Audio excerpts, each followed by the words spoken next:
Hey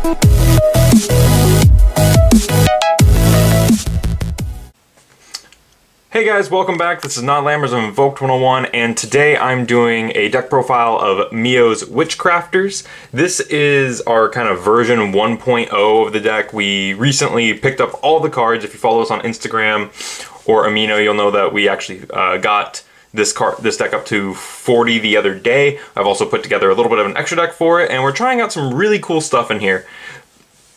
I'm really excited to show this off.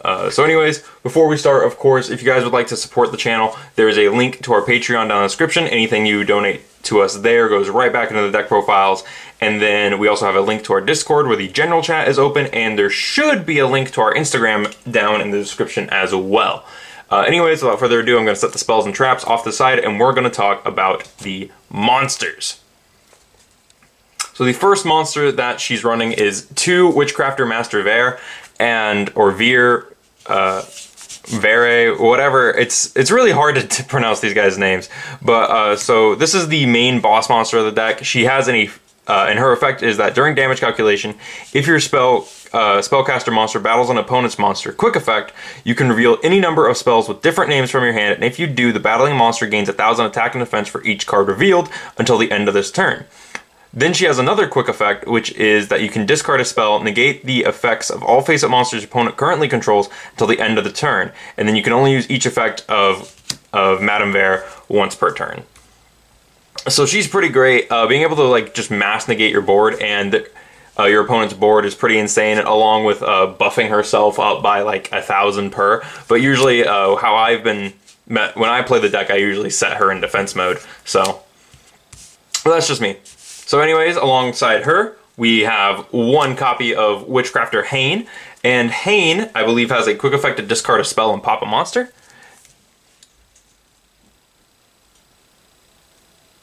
Oh no, it's a face-up card. That's pretty awesome. And then she has another effect, a continuous effect, which is your opponent cannot target other spellcaster monsters you control with card effects.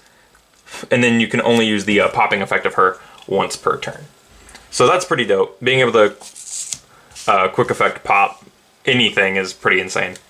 Then we have 1 copy of Edel, and Edel has a quick effect to discard 1 spell, special summon a Witchcrafter monster from the hand, and then she has another effect, which is you contribute this card, target a spellcaster monster in your graveyard except Edel, special summon it, and special summon it. But you can only use each effect of Edel once per turn. So these are all kind of the big Witchcrafter monsters, the ones that, these 2 you only really need 1 of because they're recyclable. You can get them back with other cards in the deck, but they help grant protection. Getting out 2 Madame Vere becomes pretty crazy, even though she is a hard once per turn on both her effects, but you definitely want to play more than 1, but you can get away with playing 1 if you only have 1, because I know that this deck is a little expensive for what it is.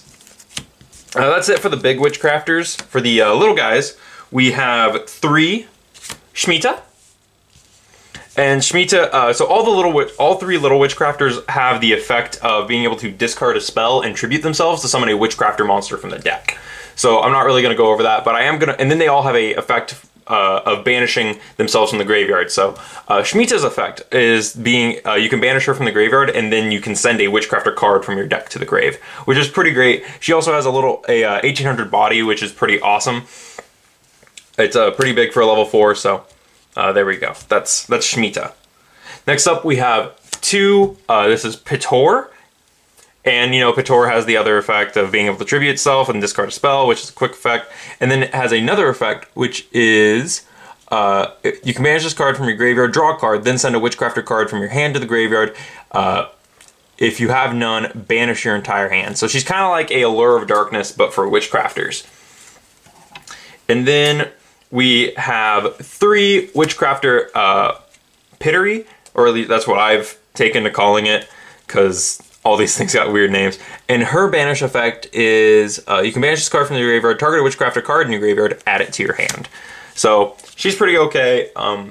This one I feel is really good alongside this one. Like these 2 are like the better ones, and then this one isn't as great. Drawing a card is fine. It's just that having to discard it is also kind of meh. But yeah, so that's it for the little Witchcrafters. There are some more monsters in this deck, and we'll get right to those. So this is kind of the spicy tech that we're playing right now, and that is we are playing 3 Wind Witch Ice Spell, 1 Wind Witch Glass Spell, and 1 Wind Witch Snow Bell. So the reason we're playing 3 and then 1/1 instead of the standard 3, 2, and 1 is just because the only one that you really want to see is this one in the deck, and it does kind of suck having like 2 garnets, but you're gonna see this one more often than you're gonna see these guys. So that's the reason we're playing, and also this gives you access to a pretty crazy board that ends with like Secret Village and Crystal Wing and Master Veer, because this doesn't use your normal summon, and because this deck doesn't really have an extra deck, we wanted to find something that could potentially utilize the extra deck and summon something that could buff Madame Veer and also give the deck a little bit of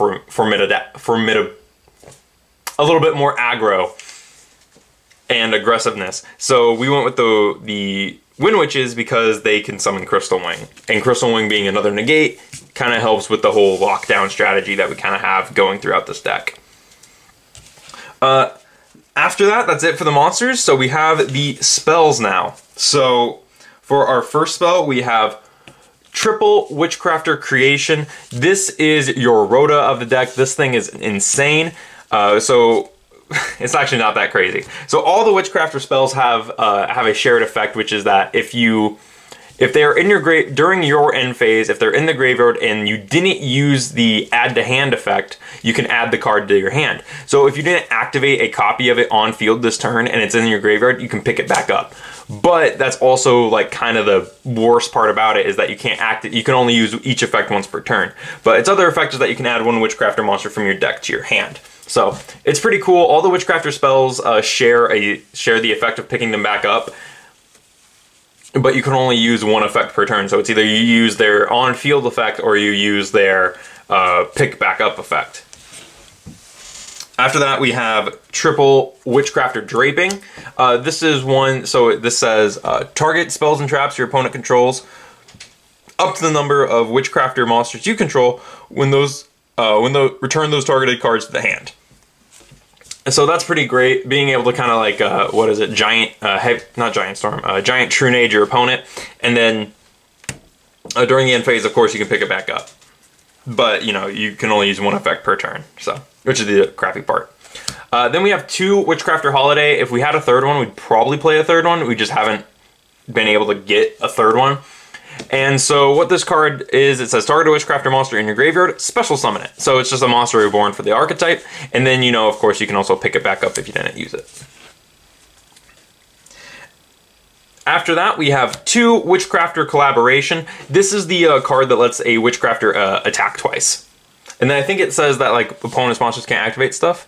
Yeah, if it attacks, your opponent cannot activate spell and trap cards until the end of the damage step. So pretty okay. Kind of turns any Witchcrafter into like a Ancient Gear or an Armades. Then we have the one of Witchcrafter spells, which is 1 Scroll and 1 By Street. So these cards are actually kind of neat. So both of them have a continuous effect, which is this one has a continuous effect, which is first time each Witchcrafter monster you control will be destroyed. Each turn by battle or card effect is not destroyed. And then you can only use one of the following effects once per turn, which is if a Witchcrafter monster you control with discard to activate its effect, you can send this card to the graveyard instead. Or during your end phase, if you control a Witchcrafter monster, you can place this card in your spell and trap zone face up. And both of them share that whole discard effect and place face up effect. This one has the other effect, which is once per turn, when your Witchcrafter monster destroys an opponent's monster by battle, you can draw a card. So, and then you can only use one of the following effects once per turn. So that's pretty great. So both of these are pretty cool, but that's it for the Witchcrafter spells. They have a pretty good spell and trap lineup, being able to like Rhoda and Monster Reborn and stuff like that. And then we have the last few spells, which is triple Secret Village. This is just for some lockdown, and of course also double terraforming. I find that when I play this deck, when I've messed around with it, that I've opened Secret Village and like a way to get to Veer pretty quickly. It just sucks that you can't really get out Veer and Hane unless you go into like Edel first, which kind of sucks, but it's all right. It's all right. But yeah, so this just gives you a little bit more lockdown and prevents your opponent from activating spells and such. So there we go. That's it for the spell cards in the deck. Next up we have the traps, which we play a pretty small trap lineup. We have 2 Witchcrafter Masterpiece. So what this says is it's if you control a Witchcrafter monster, you can target 1 spell in either player's graveyard, add a copy of that spell card from your deck to your hand. So that's really cool, so you can kind of like steal the spell per se. You can do it to kind of copy it and get it to your hand.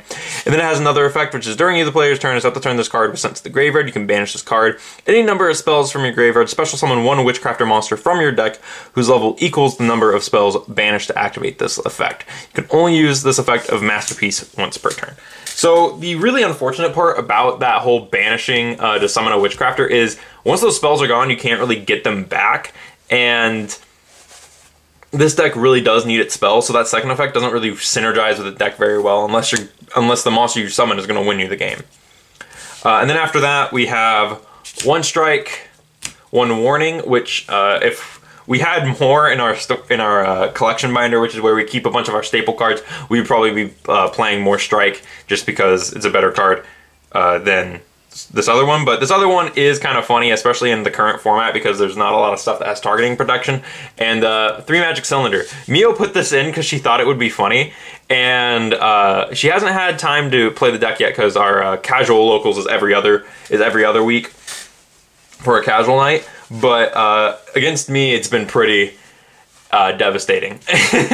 But yeah, I don't like Magic Cylinder, but she put it in there because she thought it'd be funny and cute. So, and so far it's worked out for her.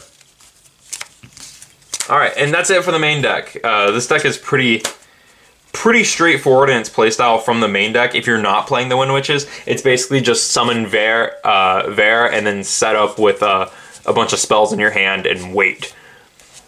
But of course we do have an extra deck for this, and that starts with the Synchro, which is Wind Witch Winterbell, and Crystal Wing. These are, of course, just for the Wind Witches. And the sad part is, in this deck, if the Wind Witches don't go through, then they aren't going through. But it's okay, because it's not the worst thing in the world. But yeah, so those 2, that's our Synchros. Those are the only Synchros that we play in the deck. And then we play some Links, which is like Underclock Taker for some shrinkage, Akashic Magician for bouncing, Reproductus for, I don't know, Security Dragon for also bouncing, Beat Cop from the Underworld for the 2 arrows right there, and Borreload Dragon. So we do play some Links in this deck, and it's just mostly just for utility purposes. You really don't want to dip into the extra deck because this deck doesn't necessarily need it, which would probably make Pot of Extravagance in this deck really good if we had some.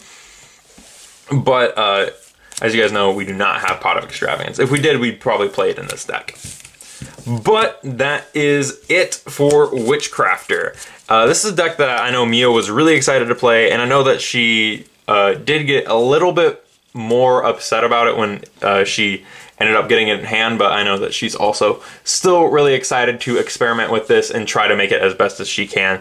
And I think that she's going in the I think that she's going in the right direction. I think that the boar that her Wind Witch tech, which was something that she came up with, is insane. I remember doing some test hands with the deck after she put the Wind Witches in there, and I was like, this is a pretty awesome board. This is a hard board to play through because you have an Invincible Crystal Wing, you have a Madame Ver who can negate the entire board, and then you have Secret Village of the Spellcasters, which just says no to all spells. So it was a pretty difficult board to play through, and I honestly don't know how I would have done it aside from, you know, certain matchups. But yeah, I know that this deck isn't necessarily a cheap deck right now because I know Creation is like 30 bucks a piece and Madame Ver is like $10 to $15 a piece. So it does really suck that a set that was more geared for casual players, considering that all 3 decks are pretty casual, is so high priced and has such a barrier of entry. But if you guys can get your hands on this stuff, I feel that this currently is the way to play it with the Wind Witches. I think it's awesome because it gives you a bonus monster on field, along with being able to utilize your spell cast, along with being able to utilize your actual witchcraft monsters. And just the utility that these guys have is pretty interesting. And I feel that if once they get the Golem from Rising Rampage, if you guys have seen that, it's like a Witchcrafter Golem RLS. Once they get her, the deck is going to become a little bit more relevant. I think that it's going to be a little bit stronger. But as it sits right now, the deck is an interesting casual deck to play. And I feel that against Infinitrax and Evil Eyes, I think this has a better matchup against Evil Eye than Infinitrax does. But anyways, tell me your thoughts in the comments below. And don't forget to check out the Patreon along with the Discord and Instagram. And I will see you guys in the next video.